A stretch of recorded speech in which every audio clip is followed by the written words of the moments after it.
श्रोतो नमस्कार. आपण श्रवण करत आहात श्री शिवमहापुराण भाग 24. मागील भागामध्ये आपण रुद्रसंहितेतील तृतीय खंडातील अध्याय 36 ते अध्याय 40 या दरम्यानचा सर्व कथाभाग श्रवण केला. आज या भागामध्ये आपण अध्याय 41 ते अध्याय 45 या दरम्यानचा सर्व कथाभाग श्रवण करूयात. पण तत्पूर्वी एक विनंती, चॅनलवर नवीन असाल अथवा अजूनही चॅनल सबस्क्राईब केले नसेल तर चॅनल सबस्क्राईब अवश्य करा.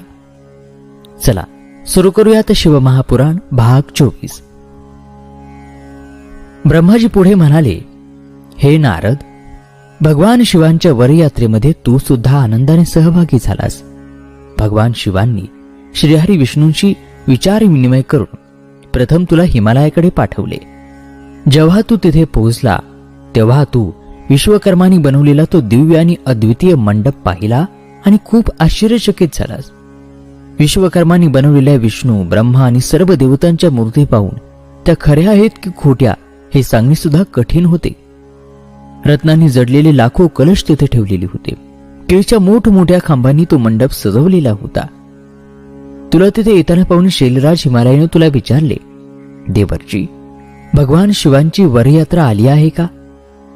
तेव्हा हिमालयाने आपला पुत्र मैनाक आणि इतरही अनेक लोक तुमच्यासोबत वरयात्रेचे स्वागत करण्यासाठी पाठवले. मग मी आणि विष्णूजींनी तुला तेथील बातम्या विचारल्या. आम्ही तुला हे देखील विचारले होते की शैलराज हिमालय आपली कन्या पार्वतीचा विवाह करण्यासाठी तयार आहे की नाही. त्याचा विचार कुठे बदलला तर नाही ना? आणि हा प्रश्न ऐकून तू मला, विष्णूजी आणि देवराज इंद्र यांना निर्जनस्थळी घेऊन गेलास.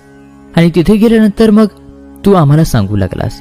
तू म्हणालास की हे प्रभू, शैलराज हिमालयाला विश्वकर्मा यांनी एक मंडप तयार करून दिला आहे ज्यामध्ये सर्व देवतांची जिवंत चित्रे प्रदर्शित केली आहेत. त्यांना पाहून माझे भान हरपले. हे पाहून मला असे वाटले की गिरिराज तुम्हा सर्वांना मोहित करणार आहे. हे ऐकून देवराज इंद्र भयाने थरथरू लागला आणि म्हणाला, लक्ष्मीपती विष्णूजी, मी त्वष्टाचा मुलगा मारला होता. त्याचा बदला घेण्यासाठी माझ्यावर संकट येऊ नयेत. तिथे गेल्यावर माझी हत्या तर होणार नाही ना, अशी मला शंका आहे.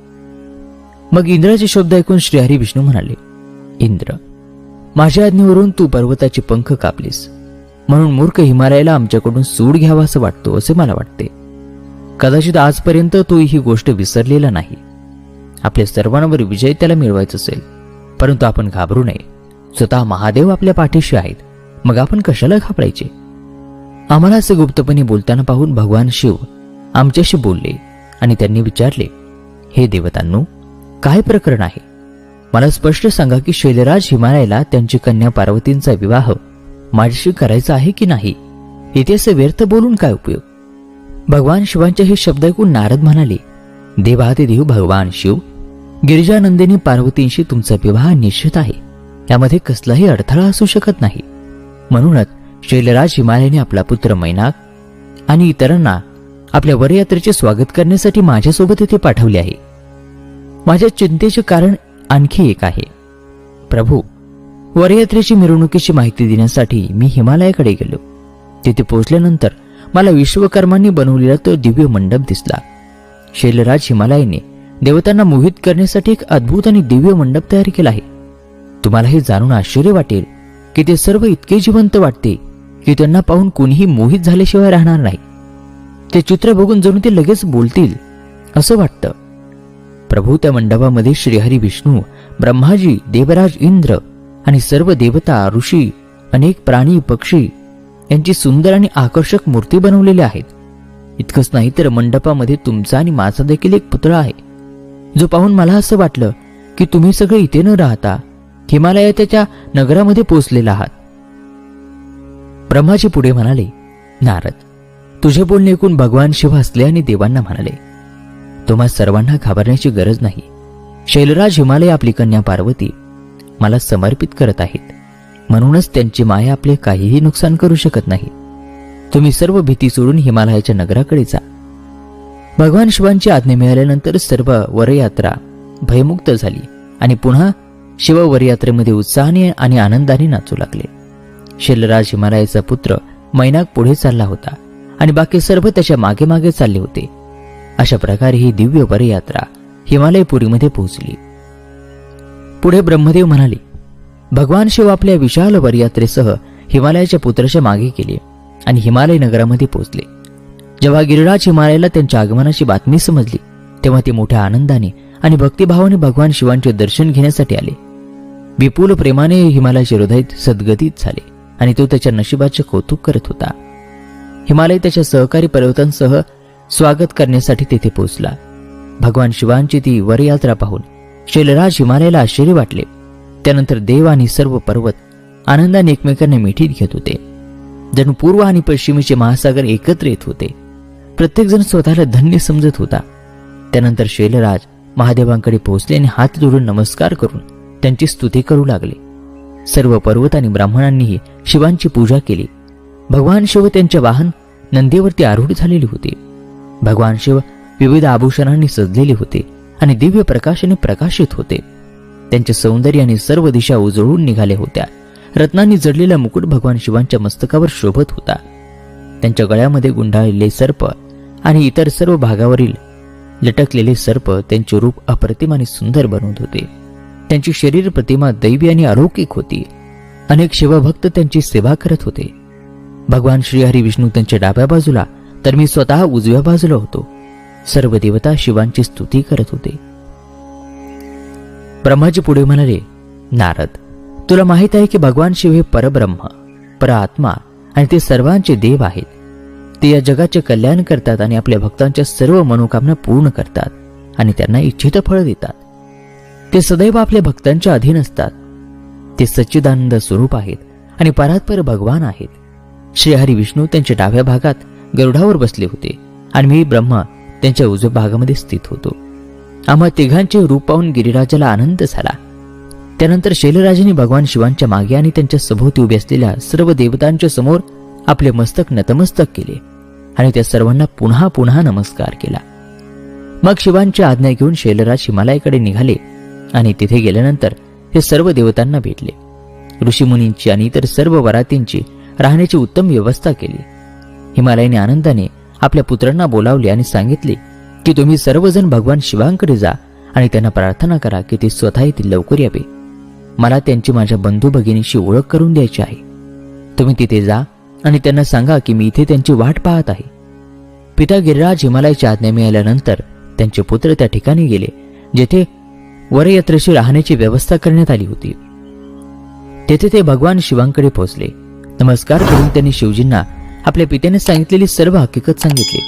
तेव्हा भगवान शिव म्हणाले, तुम्ही जा आणि तुमच्या पित्यांना सांगा की आम्ही लवकरच तिथे पोहोचत आहोत. शिवजींची आज्ञा घेऊन हिमालयाचे पुत्र परत गेले. त्यानंतर सर्व देवता तयार झाल्या आणि गिरिराज हिमालयाच्या घरी निघून आले. भगवान विष्णू, मी महादेवांसोबत वेगाने चालत होतो.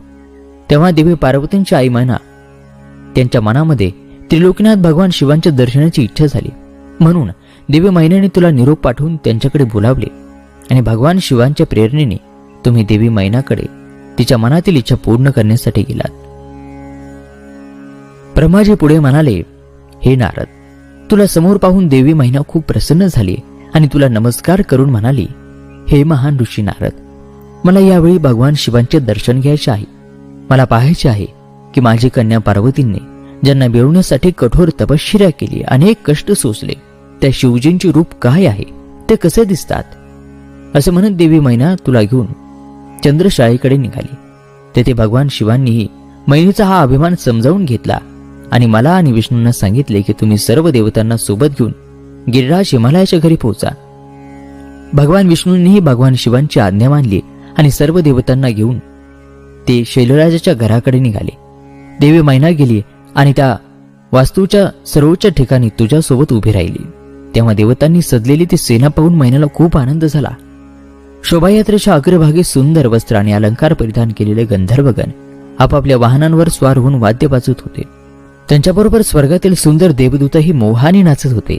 त्यांच्या मागून वासू येत होता. मग मणिग्रीवासी यक्ष, यमराज, निरिती, वरुण, वायू, कुबेर, ईशान, देवराज, इंद्र, चंद्र, सूर्य, भृगू, आदिदेव आणि मुनीश्वर हे प्रत्येक सुंदर आणि मोहक रूपाचे स्वामी होते आणि ते सर्व गुण संपन्न दिसत होते. नारद, त्यांना पाहून तिने तुम्हाला विचारले की हे शिव आहेत का? तर तुम्ही हसून उत्तर दिले की नाही, ते भगवान शिवांचे सेवक आहेत.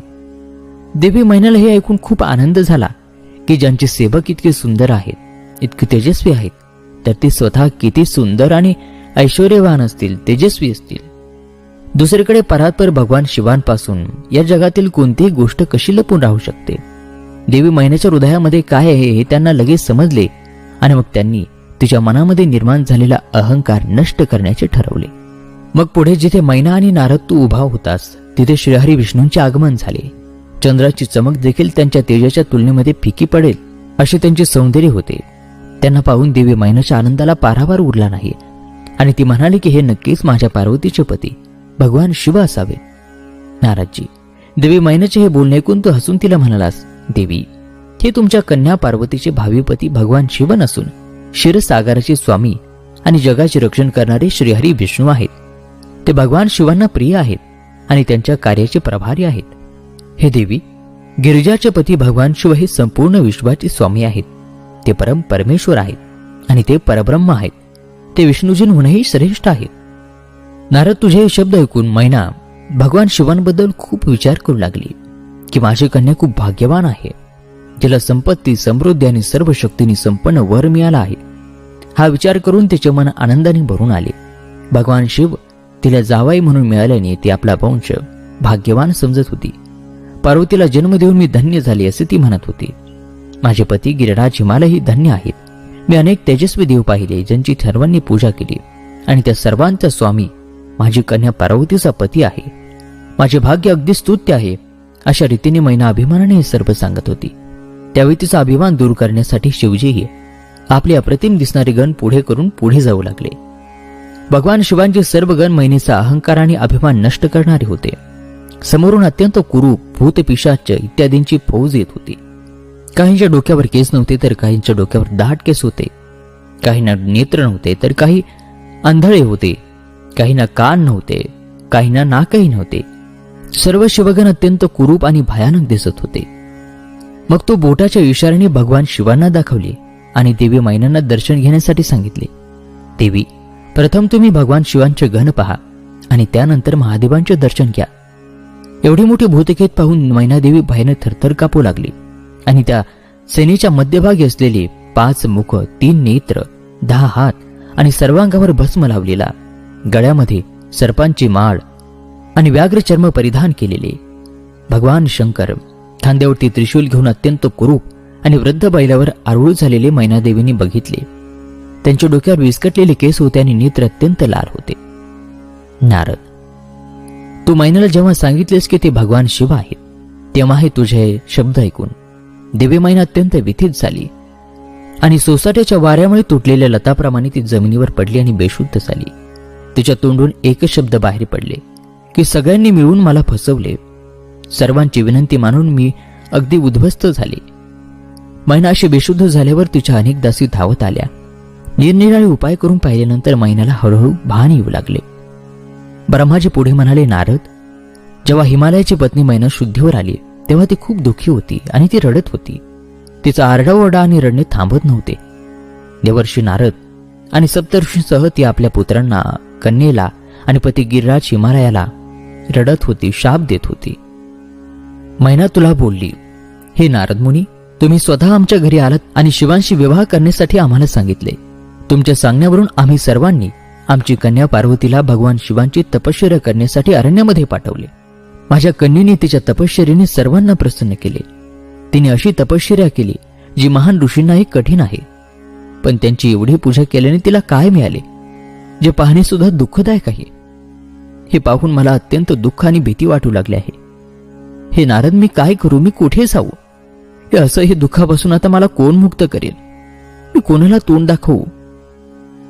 मला समजावून सांगायला आलेले सप्त ऋषी आणि देवी अरुंधती कुठे आहेत, ज्यांनी मला खोटे सांगून सत्य माझ्यापासून लपवून ठेवले आणि या विवाहासाठी जबरदस्तीने मला तयार केले? ते माझ्या समोर जर आले तर मी त्या ऋषींच्या दाढीमिशा उपटून टाकेन. माझ्याकडून सर्व काही लुटले गेले. मी पूर्णपणे उद्ध्वस्त झाले आहे.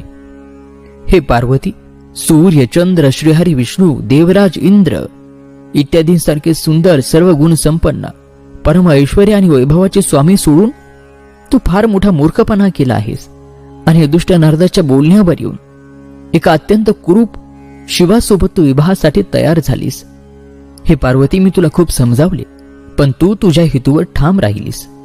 पण आता नाही, मी आता तुझ्या अजिबात ऐकणार नाही. मी तुला आत्ताच मारीन. तुला जिवंत सोडण्यामागे आता कोणताही माझा हेतू नाही. मी तुला मारून माझेही जीवन संपवेन. जरी मला नरकात जावे लागले तरीही काही हरकत नाही. असे म्हणत देवी मैना बेशुद्ध होऊन जमिनीवर पडली. तेव्हा तिची अवस्था पाहून सर्व देव तिला समजावण्यासाठी गेले. त्यांच्यापर्यंत पोहोचणारा मी पहिला होतो. तेव्हा मला तेथे पाहून नारद तू म्हणालास, देवी, शिवजी फार सुंदर आहेत, तुम्हाला माहीत नाही. त्यांचे खरे रूप तुम्हाला आता कुठे दिसले? आता तुम्ही जे काही पाहिले ते फक्त त्यांचे एक नाटक होते. देवी, शुद्ध अंतकरणाने विवाहाचे कार्य सुरू करा. इतकं ऐकल्यानंतर मैनाची तळपायाची आग मस्तकाला गेली. ती भडकली आणि म्हणाली, दुष्ट नारदा, आताच इथून निघून जा. तू नीच आहेस. चुकूनही माझ्या समोर येऊ नकोस. याच वेळी इथून चालता हो. मला तुझे मुखही पाहायचे नाही. मैनाचे हे बोलणे ऐकून इंद्रादी देवता धावत आले आणि ते म्हणाले, हे पितरांची कन्या, भगवान शिव या संपूर्ण जगाचे स्वामी आहेत. तेच सर्वांना आनंद देणारे आहेत आणि सर्वांना इच्छित फल देणारे आहेत. ते भक्त वत्सल आहेत. तुझी कन्या पार्वतीने कठोर तप करून भगवान शिवांना प्रसन्न केले आणि तिचा पती होण्याचे वरदान त्यांनी तिला दिले. म्हणून आज ते वरदान पूर्ण करण्यासाठी आम्ही पाणी ग्रहण करण्यासाठी इथे आलो आहोत. हे ऐकून मैना आणखी रडू लागली आणि ती म्हणाली, शिव फार उग्र आहेत. मी माझी कन्या पार्वती त्यांना कधीही देणार नाही. तुम्ही सगळे देव हे षडयंत्र का रचत आहात? फुलासारखी मऊ असलेली माझी लाडकी कन्या या दुष्ट आत्म्याच्या हाती का सोपवावी?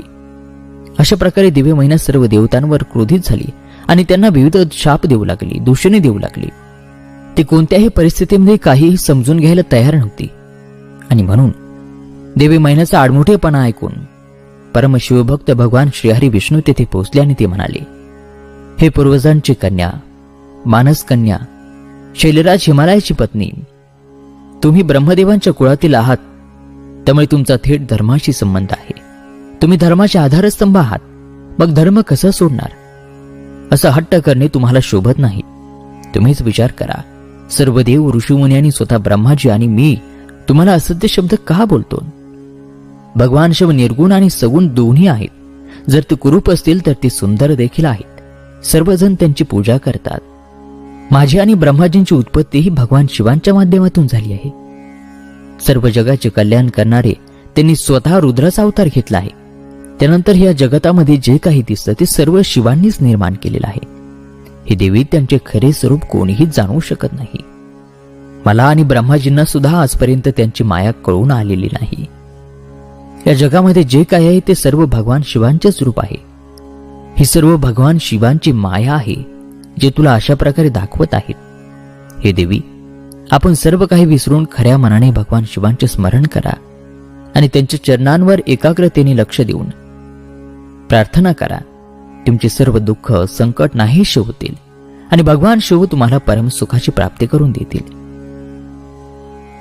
श्रीहरी विष्णूंनी समजावून सांगितल्यानंतर मैनाचा थोडा राग शांत झाला. किंबहुना ते हे सर्व करत होते कारण ती भगवान शिवाच्या या मायाजालावर मोहित झाली होती.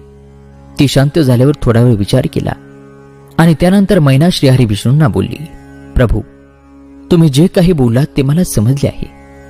मला हे देखील माहिती आहे की भगवान शिव हे सर्वोच्च भगवान आहेत आणि हे जगाच्या प्रत्येक कणामध्ये व्याप्त आहेत. तुमच्या इच्छेनुसार मी माझी कन्या पार्वती भगवान शिवांच्या स्वाधीन करू शकते, पण माझी एक अट आहे. मग विष्णूंच्या विनंतीवरून मैना म्हणाले, जर महादेवांनी सुंदर शरीर धारण केले तरच आनंदाने मी माझी कन्या पार्वतीचा विवाह त्यांच्याशी करेन. असे म्हणून देवी मैना शांत झाली.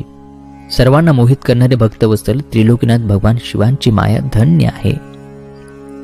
ब्रह्माजी पुढे म्हणाले, हे नारद, ज्यावेळी देवी मैनेने भगवान विष्णूंसमोर अशी अट ठेवली तेव्हा मी तुला भगवान शिवांकडे जाण्याची आज्ञा केली. तू तेथे जाऊन त्यांची स्तुती केली आणि त्यांना संतुष्ट केले. तेव्हा तुझे म्हणणे ऐकून आणि सर्व देवतांची कार्य सिद्धीस नेण्याची इच्छा बाळगून भगवान शिव आनंदले आणि त्यांनी एक अद्भुत आणि दिव्य रूप धारण केले. त्यावेळी भगवान शिव कामदेवापेक्षाही सुंदर दिसत होते. त्यांचे सौंदर्य पाहून आनंदित होऊन तू लगेच देवी मैनाकडे आला आणि तिला ही शुभ वार्ता देण्यासाठी तिथे पोहोचलास. तिथे गेल्यानंतर मैनादेवी बसलेली पाहून तू म्हणालास, हे शैलराजाची पत्नी आणि पार्वतीची माता, तुम्ही स्वतः जाऊन भगवान शिवांचे सुंदर आणि मनमोहक रूप पहा. ही वार्ता कळताच मैना देवीच्या आनंदाला पारावर उरला नाही. ती तुला भगवान शिवांच्या दर्शनासाठी सोबत घेऊन गेली. तिथे गेल्यानंतर मैनेला भगवान शिवांचे अत्यंत आनंदी आणि सुंदर रूप दिसले. शिवजींचे मुखारविंद करोडो सूर्यासारखे तेजस्वी, सुंदर आणि दिव्य होते. त्यांच्या विशाल मस्तकावर चंद्र शोभत होता. भगवान शिव आनंदी मनस्थितीमध्ये होते. मनोहर, गौवर्ण, चंद्रलेखा, ललित लावण्यासह सजून ते विजेसारखे चमकत होते. विष्णूंसह सर्व देव आणि ऋषी त्यांची प्रेमाने सेवा करत होते. दैवी अलौकिक सुंदर वस्त्र आणि अलंकार त्यांच्या शरीराला शोभत होते. गंगा आणि यमुना त्यांच्या मस्तकावर डोलत होत्या. अष्टसिद्धी आनंदाने नाचत होत्या. अशा प्रकारे सुंदर आणि दिव्य रूप धारण करून भगवान शिवांची वरयात्रा हिमालयाच्या घराकडे येत होती. मी त्यांच्यासोबत भगवान विष्णू आणि देवराज इंद्रासह चालत होतो.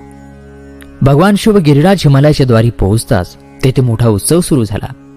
तेव्हा त्यांचे अप्रतिम सौंदर्य ते रूप पाहून देवी मैना स्तब्ध उभी राहिली आणि ती आनंदाने म्हणाली, हे देवादिदेव महेश्वर, माझी कन्या पार्वती जिने कठोर तपश्चर्या करून तुम्हाला प्रसन्न केले.